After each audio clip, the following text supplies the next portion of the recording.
De nous recevoir sur la 95.5 ou encore sur le bouquet Canal Plus numéro 575. Mesdames et messieurs, bonjour et bienvenue au troisième numéro du débat de Nana FM de cette semaine.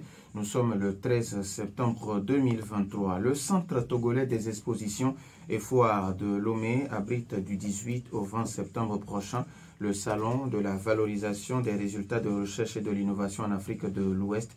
L'événement régional vise à promouvoir l'innovation et les recherches scientifiques en Afrique de l'Ouest pour mieux comprendre le Savary AO. Nous recevons sur notre plateau ce matin Dr Kossi Doji Sena. Il est chef division recherche à l'Institut national de la recherche scientifique et membre du comité d'organisation. Docteur, bonjour. Bonjour, mon cher ami. Merci d'être là pour répondre aux questions de nos auditeurs. C'est plutôt moi qui vous remercie de nous donner cette occasion de parler de ce salon sur la plus belle dame de Lomé. Alors, les auditeurs, vous avez donc la possibilité d'intervenir dans ce débat sur nos deux numéros, 91 09 71 71 ou le 96 61 58 58, avec Nestor Gloa, la mise en onde. Je suis Norbert Djouradi. Une fois encore, merci pour votre fidélité. Docteur, merci pour la disponibilité. Le salon de la valorisation des résultats de recherche et de l'innovation en Afrique de l'Ouest, on entend un peu les spots sur les médias. Présentez-nous un peu le Savary OA. Alors, merci beaucoup pour justement cette opportunité que vous nous donnez pour parler au public de cet événement important. Vous l'avez dit, c'est un événement régional. Ça n'arrive pas tous les jours dans notre pays. Et donc, on ne peut pas parler de ce salon sans évoquer le projet qu'il a vu naître. Et je voudrais parler ici donc du projet Fariwa, qui est un projet porté par un consortium d'agences de la recherche et de l'innovation de 4 pays, notamment le Bénin, le Burkina, le Sénégal et le Togo. Et donc ce projet Fariwa est financé par le fonds OEACP pour la recherche et l'innovation et par l'Union européenne.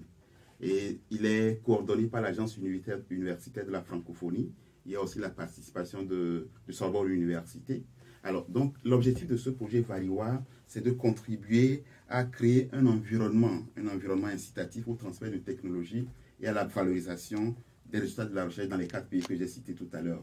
Alors, ce projet avait 3 grandes composantes, notamment la formation, parce qu'il était question aussi de former les chercheurs, les innovateurs sur leur travail, mais également sur la protection et surtout la mise en place de dispositifs, n'est-ce pas, pour pouvoir valoriser les fruits de leurs travaux. Et il y a la seconde composante qui porte sur la mise en place des dispositifs d'accompagner justement, et notamment les incubateurs et autres, pour accompagner les innovateurs, pour rentabiliser les fruits de leurs travaux.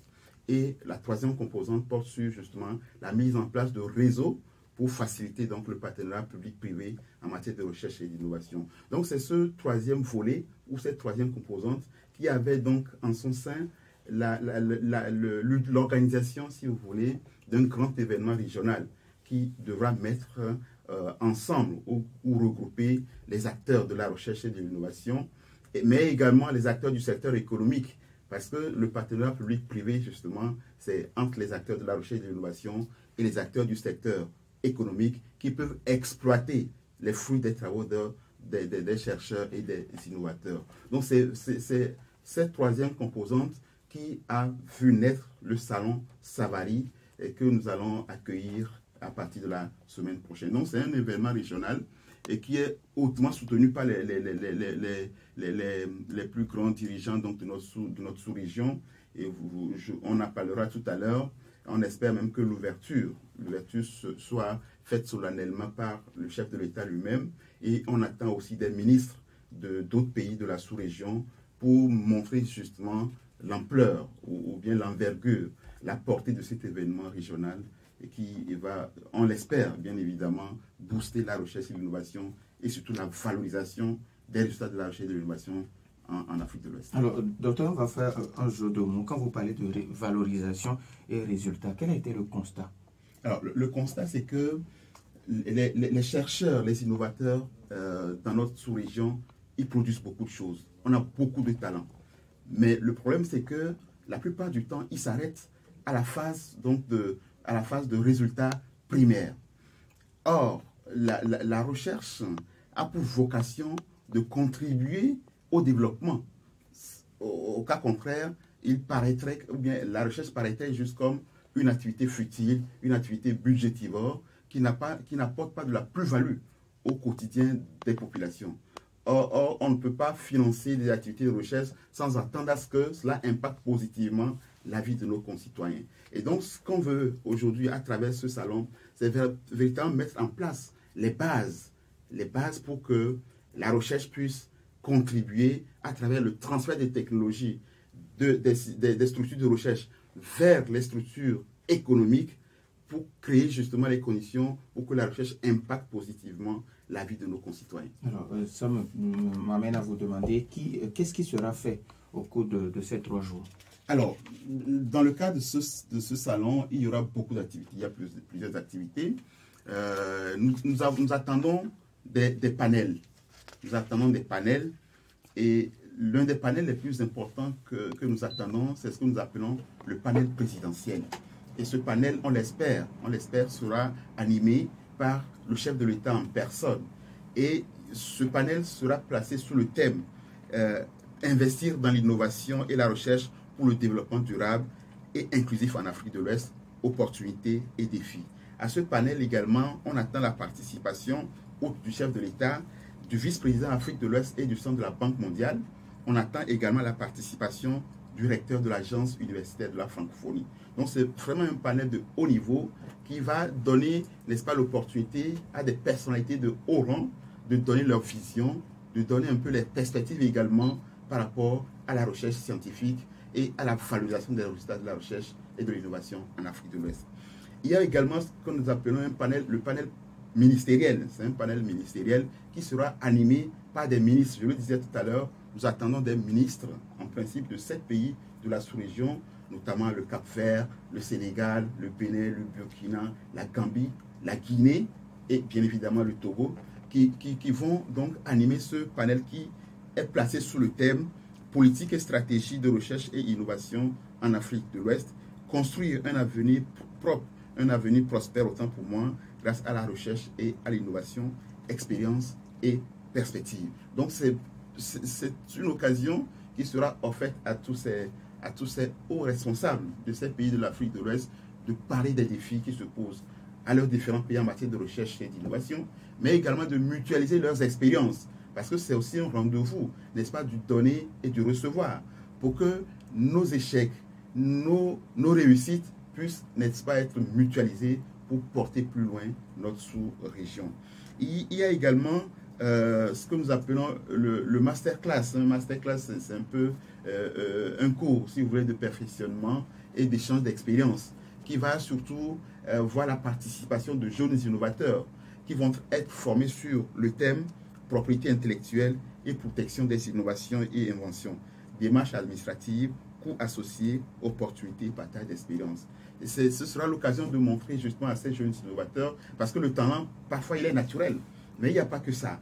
Il faut maintenant arriver à mettre, si vous voulez, à rentabiliser donc ces innovations, ces talents, n'est-ce pas, que nous connaissons. Donc c'est de leur montrer quelles sont les voies administratives à suivre, par exemple, lorsqu'ils veulent breveter, lorsqu'ils veulent déposer une demande de brevet, n'est-ce pas, sur leurs innovations, quelles sont les démarches, quels sont les coûts afférents, mais aussi et surtout, quelles sont les opportunités et les avantages qu'ils ont à enclencher ce processus-là. Très souvent, ils ne le savent pas.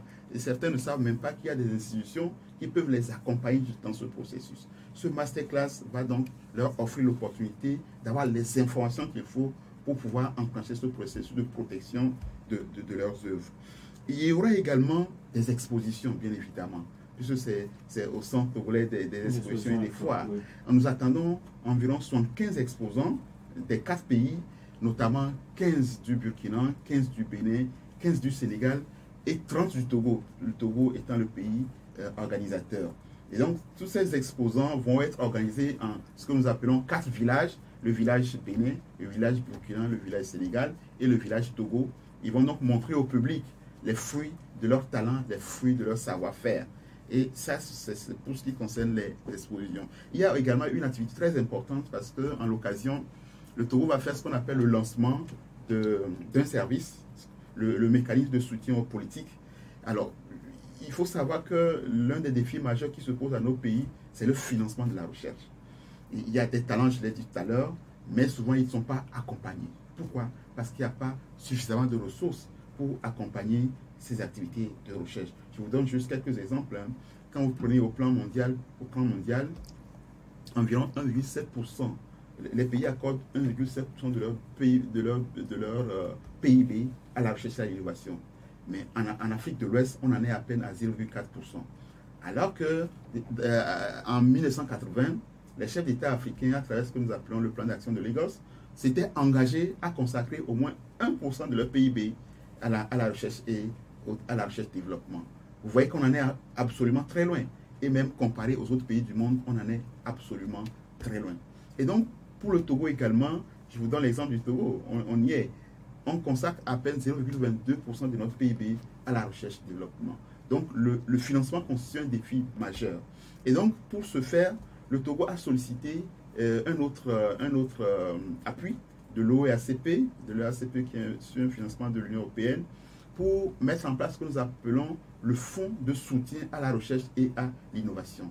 Donc, en l'occasion, ou bien dans le cadre de ce salon, nous allons lancer ce service avec l'appui d'un certain nombre d'experts qui ont été commis, 4 experts qui ont été commis pour accompagner le Togo, pour faire l'étude de faisabilité de la mise en place de ce fonds de soutien à la recherche et à l'innovation. Donc voilà les principales activités qui vont meubler ce salon Savary que le Togo s'apprête à accueillir. Alors, docteur, je m'attendais à entendre que vous allez accompagner les jeunes innovateurs, mais je ne sais pas, je crois que c'est peut-être un oubli. Pas du tout, en fait, je pense que vous allez me poser la question aussi. Et donc, effectivement, dans le cadre de ce salon, je peux vous dire que les activités de ce salon ont commencé depuis très longtemps. Et nous avons organisé ce qu'on appelle un concours des meilleurs innovateurs. Au niveau des différents pays, il y a eu ce qu'on appelle la phase pays, où les points focaux du projet Vario ont sillonné tout leur pays pour identifier et recenser les jeunes innovateurs. Et ils en ont sélectionné une 60aine. Et après ça, il y a un travail de sélection qui a été fait à nouveau pour sélectionner pour chaque pays trois innovateurs. Et dans le cadre du salon Savary à Lomé, les 12 jeunes innovateurs qui ont été retenus vont compétir dans le cadre d'un concours sous la vigilance d'un jury international composé essentiellement des présidents des chambres de commerce et d'industrie, mais également d'un expert financier, de certains enseignants, chercheurs, de spécialistes en matière de recherche et d'innovation, et sous leur vigilance d'un huissier de justice pour attester donc de la conformité du processus. Alors, il y a des prix qui vont récompenser les meilleurs, les 3 meilleurs. Notamment, le premier prix est d'une valeur de 5 millions, le second prix est d'une valeur de 2 millions et le troisième prix est d'une valeur de 1 million. Et ça, ce sont les rétributions pécuniaires, si vous voulez. Mais au-delà de ça, il y a les rétributions vraiment symboliques ou immatérielles, ou ce qui va vraiment être un atout, un plus pour ces jeunes innovateurs, c'est que le salon va essayer de les mettre en réseau. Il va essayer de les réseauter et de leur donner l'opportunité de partager leurs expériences. Mais aussi et surtout, le salon sera l'occasion de ce que nous appelons de certaines rencontres, de rencontres B2B, c'est-à-dire pour le business, de rencontres B2A, B2C, et l'occasion pour ces jeunes innovateurs de rencontrer des investisseurs. Et nous attendons même que de ce salon, n'est-ce pas, découlent des signatures de conventions entre jeunes innovateurs et des investisseurs qui seront intéressés par leurs innovations. Parce que c'est ça, en fait. Les jeunes innovateurs doivent pouvoir être accompagnés, financés pour une exploitation économique de leurs innovations. Donc ça, et au-delà de ça également, nous espérons pouvoir les accompagner au-delà même du salon, les suivre, n'est-ce pas, les coacher pour que leurs projets, leurs innovations arrivent vraiment à maturité pour qu'ils puissent les rentabiliser et en vivre. Donc voilà un peu ce qui est attendu en termes d'accompagnement, d'appui, n'est-ce pas, de ces jeunes innovateurs. Alors, est-ce qu'il y a des domaines prioritaires ou bien tous les domaines sont pris en compte? Alors, les domaines prioritaires sont les domaines prioritaires de nos pays. Donc, c'est ça aussi l'intérêt de la chose. Donc, l'analyse ou bien l'évaluation même des innovations a été faite en tenant compte justement des priorités des pays. Aujourd'hui, par exemple, chaque pays, à travers la feuille de route de développement national, définit un certain nombre de priorités. Et donc, si par exemple, pour le Togo, l'agriculture, c'est une priorité, on est beaucoup sensible aux projets innovants en lien avec l'agriculture. Donc, vous allez voir toute une diversité, n'est-ce pas, de projets innovants qui seront présentés dans le cadre de ce salon. Cela va de l'agriculture à la santé, au secteur, au commerce, vous voyez, et ainsi de suite. Donc, tous les domaines prioritaires à nos pays sont pris en compte dans le cadre de ce salon. Alors, qui peut maintenant participer à ce salon? Alors, à ce salon, on attend des participants d'abord des États qui sont concernés, ça, les acteurs étatiques. Je l'ai dit tout à l'heure, il y a de hautes autorités qui sont attendues. On l'espère, 7 ministres de l'enseignement supérieur et de la recherche. Ce n'est pas tous les jours qu'on arrive à regrouper ces sommités, n'est-ce pas, dans un pays, dans le cadre d'une activité de ce genre-là. On attend également vraiment des partenaires techniques et financiers. J'ai parlé tout à l'heure du vice-président Afrique de l'Ouest et du centre de la Banque mondiale. C'est une haute autorité. On attend, par exemple, le recteur de l'Agence universitaire de la francophonie. On attend, bien évidemment, les exposants. On attend les investisseurs. Les investisseurs, ça c'est très important parce que c'est une rencontre qui veut permettre aux innovateurs, aux chercheurs, aux innovateurs de rencontrer des gens qui sont potentiellement des investisseurs dans leurs activités. Mais également le public qui est intéressé par les activités de recherche et d'innovation. Aujourd'hui, il est vraiment important qu'on puisse montrer aux populations ce que c'est que la recherche, quelle est sa valeur ajoutée, quelle est son importance. Parce que souvent, on pense que la recherche, c'est une activité élitiste, ça ne n'intéresse qu'une élite donnée, alors qu'en principe, les fruits de la recherche doivent aller aux populations. Donc, ce salon, si vous voulez, se veut donc des journées portes ouvertes sur la recherche et l'innovation pour le développement dans notre sous-continent. 91 09 71 71 ou le 96 61 58 58. Les auditeurs peuvent maintenant intervenir. Ils peuvent maintenant intervenir, mais après la courte pause. 91 09 71 71 ou le 96 61 58 58. Nous avons un premier auditeur en ligne. Nana FM. Allô? Oui, allô, bonjour. Master Dido Gomé, bonjour. Bonjour à votre invité. Bonjour, monsieur. Je voudrais vous demander, il a parlé de brevet. Il y a eu dans le temps des cours d'innovation, des cours de découverte qui ont été faits par les Africains.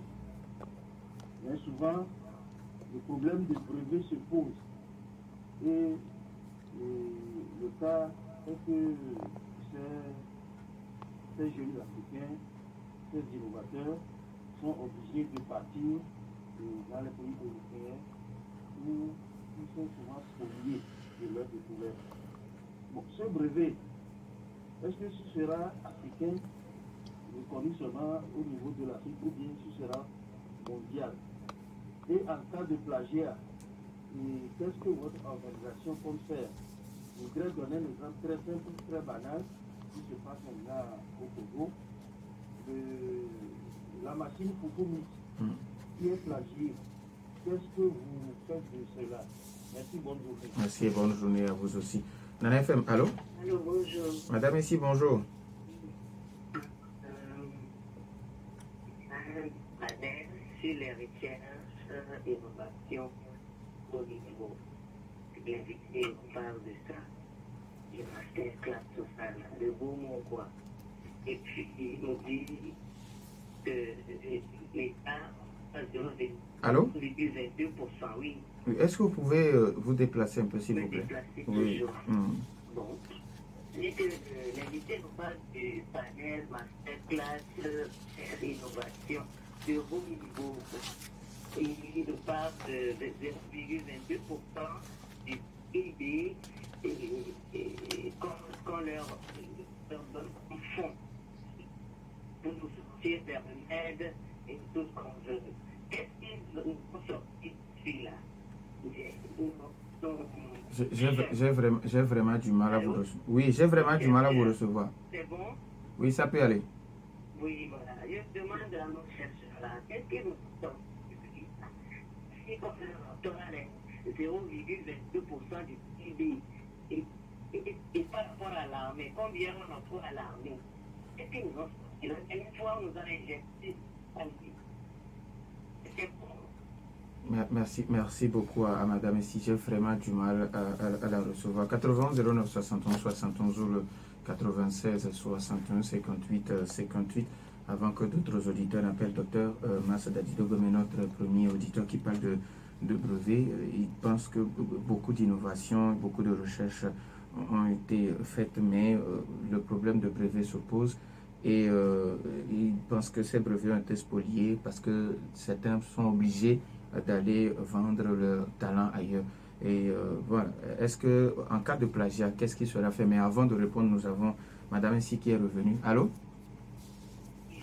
Essayez encore. Ils ont sorti quelle bail. Ils ont trouvé le remède depuis qu'on a des chercheurs à l'université.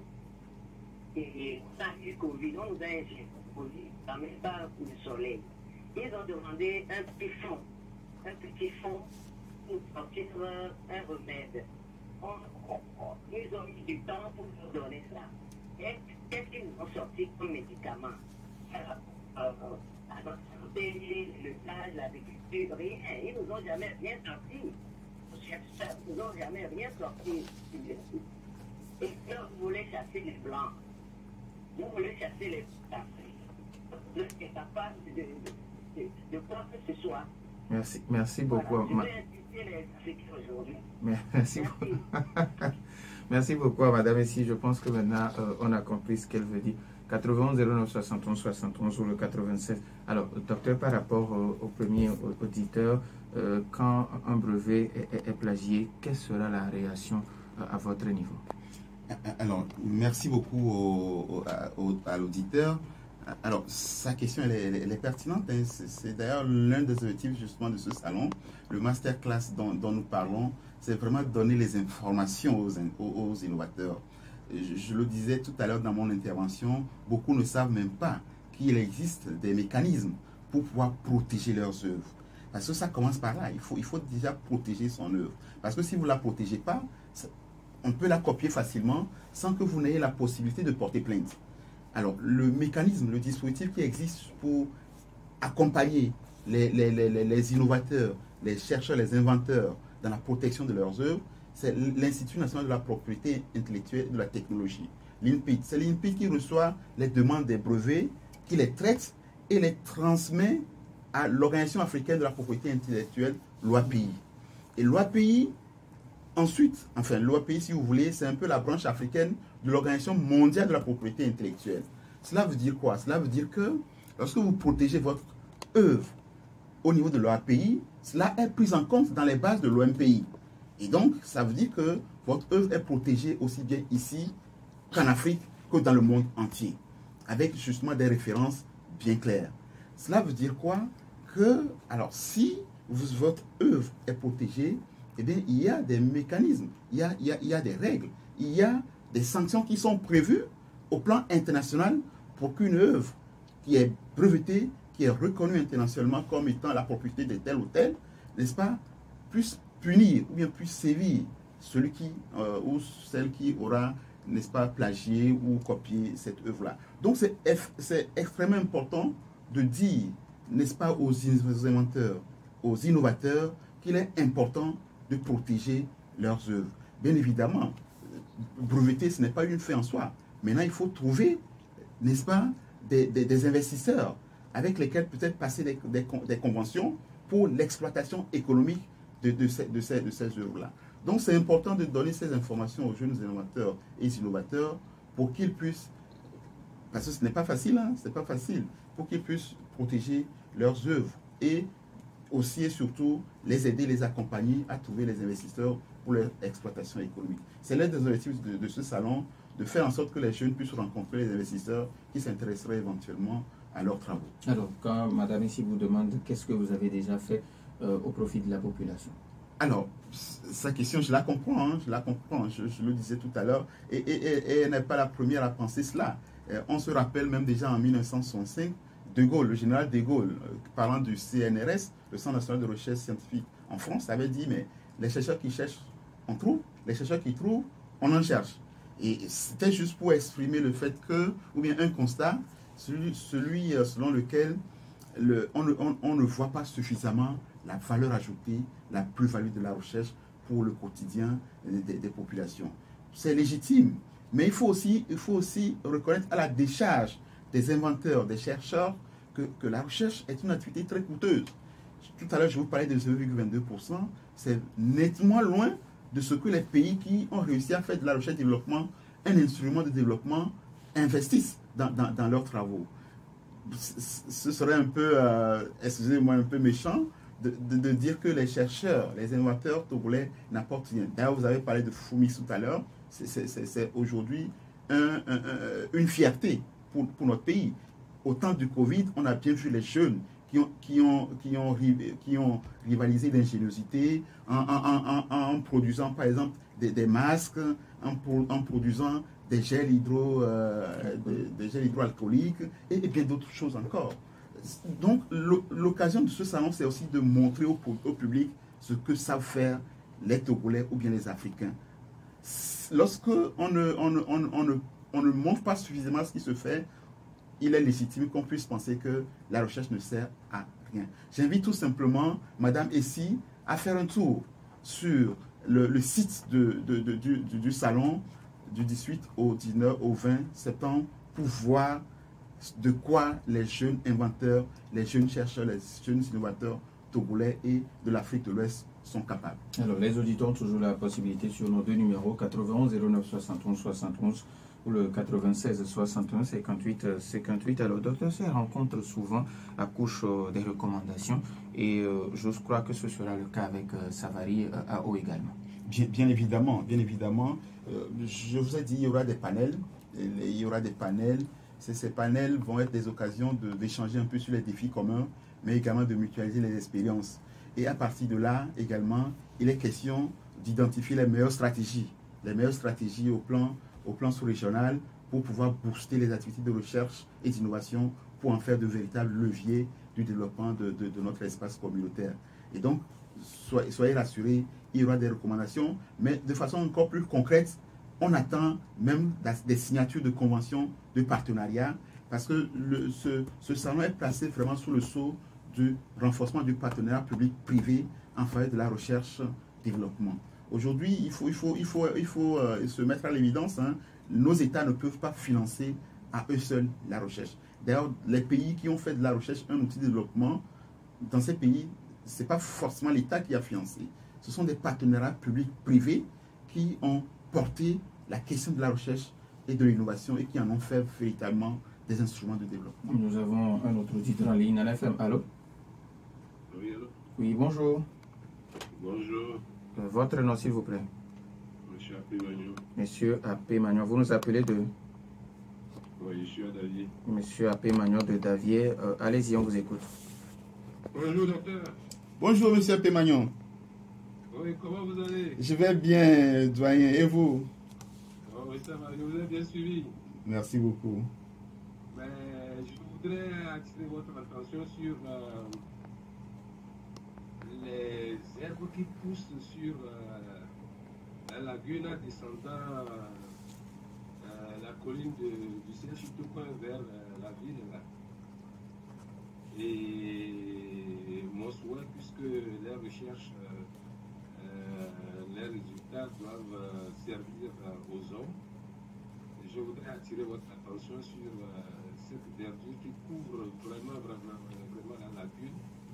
Et des fois, quand on les ramasse, les mains à côté, ça fait une puanteur vraiment qui est très difficile à supporter.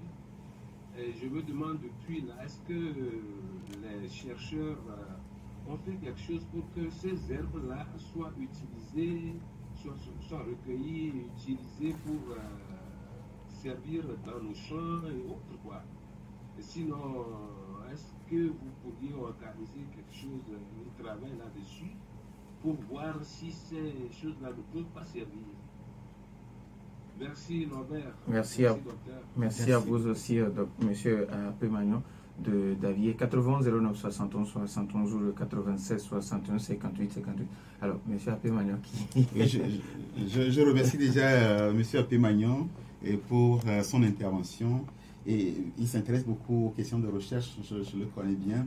Et je pense qu'effectivement, c'est une thématique qui est déjà abordée par des laboratoires. On prend le tout dernier auditeur. NanFM, allô? Allô? Oui, Arma, bonjour. Bonjour. Oui, allez-y, on vous écoute. Bonjour à notre invité.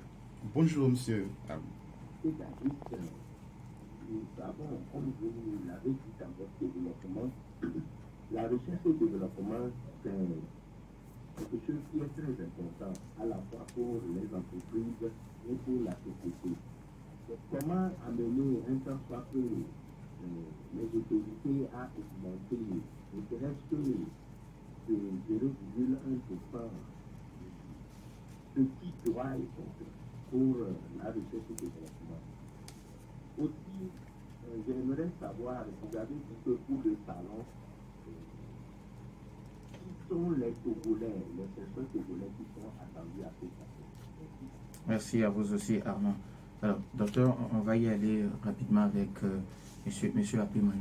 Alors, je disais qu'effectivement, c'est une thématique qui est, en ma connaissance, déjà abordée par des laboratoires de recherche à l'université. Et bien évidemment, c'est toujours important d'attirer l'attention. Je l'ai dit dans mon développement, effectivement, la recherche doit servir. Et ça, c'est un problème réel et palpable. Et on attend surtout que la recherche puisse apporter des solutions, développer des solutions innovantes pour ces genres de problèmes. Et ce sont des sujets comme ça. Vous avez tout à l'heure posé des questions sur les priorités.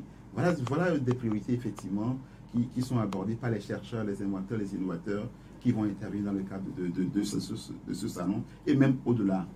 C'est une thématique qui est, en ma connaissance, déjà abordée. Alors, monsieur Armand, merci. Et effectivement, vous l'avez si bien dit, la recherche et le développement est une question extrêmement importante. Et on n'a pas vu un pays se développer sans la recherche et le développement. Et vous avez posé une question très pertinente.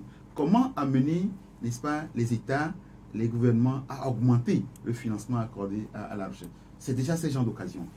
Et on a la chance qu'en cette circonstance, il y a le chef de l'État en personne. C'est parce que tout de suite, quand on lui a parlé de l'événement, il l'a jugé important, nécessaire, et il s'est proposé d'en faire l'ouverture. Ça n'arrive pas tous les jours. C'est déjà une occasion pour le plaidoyer. Et on ne peut faire que le plaidoyer à l'endroit de ces chefs d'État. Il y a des ministres qui sont entendus. C'est toujours l'occasion de faire le plaidoyer, de leur montrer ce dont les jeunes chercheurs, les jeunes inventeurs sont capables. Et également, c'est d'arriver à mettre en place ces fonds. Par exemple, ce que le Togo est en train de s'apprêter à mettre en place, le fonds de soutien à la recherche et l'innovation, à travers ce travail de plaidoyer, c'est d'arriver à mettre en place ces fonds avec des mécanismes innovants pour les alimenter. Sinon, ça ne sert à rien de mettre en place de façon théorique un fonds, mais le tout, c'est vraiment de l'alimenter. Donc, c'est vraiment que tous les acteurs, n'est-ce pas, qui s'intéressent à la recherche, se mettent justement ensemble pour porter le plaidoyer, aussi bien au niveau des autorités nationales qu'au niveau des acteurs, ou bien des investisseurs, des partenaires techniques et financiers, pour leur faire comprendre qu'il est important, nécessaire d'investir dans la recherche et le développement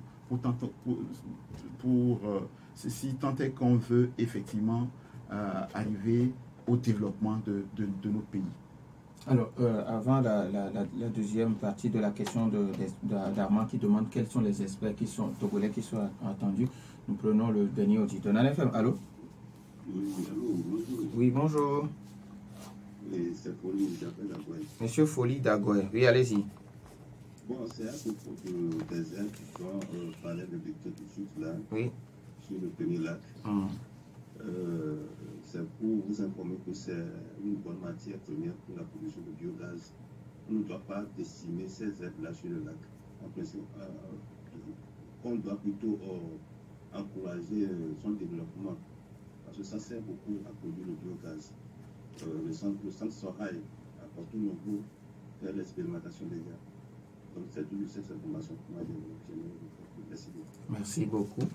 Merci à vous, Monsieur Folly. Alors, docteur, vous avez... Bien, merci aussi à Monsieur Folly. Et comme je le disais, effectivement, c'est une thématique qui est abordée et justement, le salon sera l'occasion de mutualiser ces genres d'informations, ces genres d'expériences qui ont marché ailleurs. Alors, qui sont les experts, les chercheurs, les inventeurs qui sont attendus, du moins les Togolais? Alors, c'est d'abord ceux-là qui ont été recensés parce que le salon est surtout placé sous le sceau de l'appui et accompagnement aux jeunes innovateurs et inventeurs. Donc, ce sont surtout ces jeunes chercheurs et innovateurs qui sont attendus. Mais également les seniors qui sont également attendus dans le cadre des panels, pour animer des panels, pour animer des conférences, pour animer les rencontres B2B, B2A et B2C dont j'ai parlé tout à l'heure. Donc c'est vraiment tout un éventail d'experts, de chercheurs, d'inventeurs confirmés et non confirmés qui sont attendus dans le cadre de ce salon. Est-ce que la participation elle est conditionnelle? Non, si vous voulez parler d'une participation au plan pécuniaire, non, le salon est ouvert à tous ceux qui s'intéressent à la recherche et à l'innovation. Mais pour ceux qui vont exposer, effectivement, la participation est conditionnée au fait qu'il faille en amont être identifié, être recensé comme jeune innovateur et être retenu. Parce qu'on a recensé des centaines, mais on a retenu juste les meilleurs pour cette exposition-là. Alors, je pose la question parce que, comme vous l'avez si bien dit, le chef de l'État aura à présenter un projet ou bien une innovation. En fait, il va animer un panel présidentiel. Quand il va animer un panel, bon, on sait que quand le chef de l'État se déplace, voilà, oui, pour que les gens puissent se mettre déjà dans le bain. Alors, bien évidemment, vous savez que l'ouverture, ça va se faire au niveau de ITI, du siège de EcoBank International. Et il y a un public quand même select qui est attendu du moins pour cette ouverture, pour ce panel présidentiel. Et bon, mais a priori, tous ceux qui, si vous voulez, sont accrédités, sont concernés, ils pourront y participer sans problème. Le plus important pour nous, c'est qu'on puisse avoir la participation des personnes qui contribuent à la réflexion, qui contribuent justement au partage d'expérience. C'est ça qui est important. Parce que vous l'avez demandé tout à l'heure, est-ce que ce salon va déboucher sur des recommandations? Oui, bien évidemment. On ne va pas organiser tout ça juste comme une messe et puis se séparer. Le plus important, c'est de pouvoir tirer, n'est-ce pas, toute la substance des réflexions, des échanges qui vont se faire dans le cadre de ce salon pour pouvoir renforcer, accompagner le processus qui est enclenché, notamment le renforcement des dispositifs de valorisation des résultats de la recherche et de l'innovation dans notre sous-région. Alors, c'est une première édition.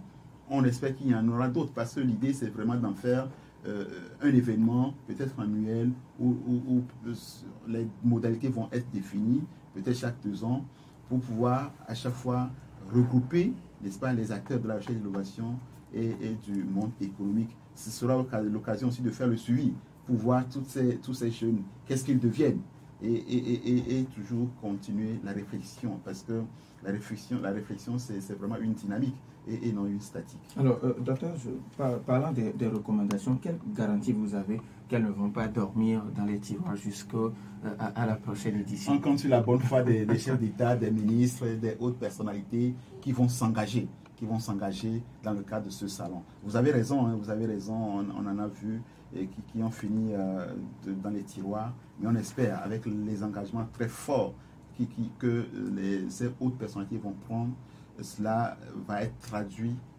dans les actes. Peut-être pas à 100%, mais quand même un début, un départ. Et c'est vraiment notre espoir. Alors, si vous avez un message à l'endroit des chercheurs et des innovateurs togolais, parce qu'il nous reste pratiquement 2 minutes. Alors, mon message, c'est vraiment de les inviter à prendre part activement à ces 3 jours de rencontre pour pouvoir partager leur expérience, pour aussi gagner de l'expérience des autres. C'est également de dire au public que ce salon est ouvert.